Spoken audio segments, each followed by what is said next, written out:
This episode is brought to you by Michigan Economic Development Corporation.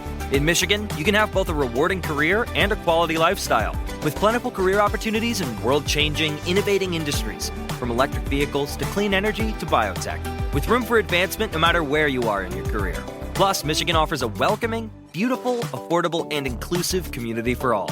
Live your best life. You can in Michigan. Visit themichiganlife.org.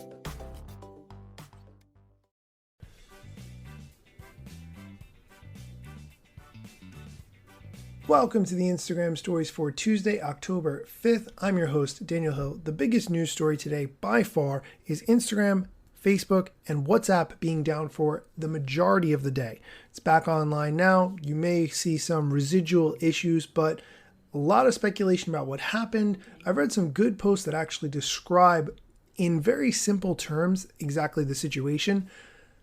Basically, the best way I could explain it is that Facebook sent an update to deep level routing protocol on the internet that said basically, hey, we don't have servers anymore. Thanks for playing.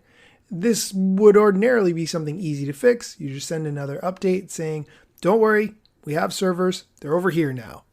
Thanks for playing. But things break. It takes a while for the message to spread to all corners of the internet. But in that situation, it would have been okay. But since Facebook runs everything through Facebook, when its servers were offline, it also booted off the ability to send that follow-up message that says, look over here for the servers now, and the ability to log into the system that would send the follow-up message, and the ability to use the lock on the building that gets to the servers that control the system to send out that message. You see the chain reaction of events here in basically what could only be described as a worst-case scenario. The company Cloudflare, which does the DNS hosting, did a really technical deep dive of exactly what the problem was and their response and how the internet traffic changed, which is very interesting. As you can probably imagine, a huge spike of traffic went to Twitter and Reddit as a result of Facebook and Instagram being down. I'll include those links in the show notes so you can check that out. The other key story that I want to talk about is the whistleblower that I had mentioned last week was on 60 Minutes, and she did an in-depth interview explaining all of the things that go on behind the scenes for Facebook and Instagram. Her name is Frances Haugen. She was at Facebook up until recently. She actually quit in May 2021. She was a product manager, and she shared a ton of great information. I definitely recommend going and watching the 60 Minutes interview if you can. I think it's about 15 minutes and it's absolutely worth watching. Here's a clip of her explaining some of what Facebook is clearly looking at and where the problem is in this whole system. One of the most shocking pieces of information that I brought out of Facebook that I think is essential to this disclosure is political parties have been quoted in Facebook's own research saying, we know you changed how you pick out the content that goes in the home feed. And now, if we don't publish angry, hateful, polarizing, divisive content, crickets. We don't get anything.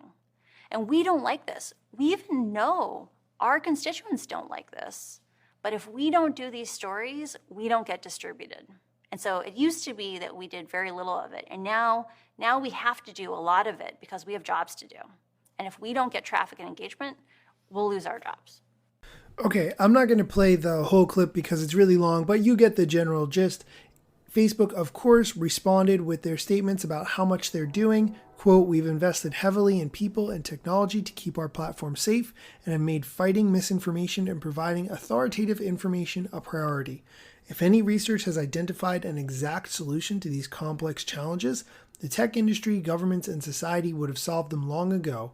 We have a strong track record of using our research, as well as external research and close collaboration with experts and organizations to inform changes in our app. End quote.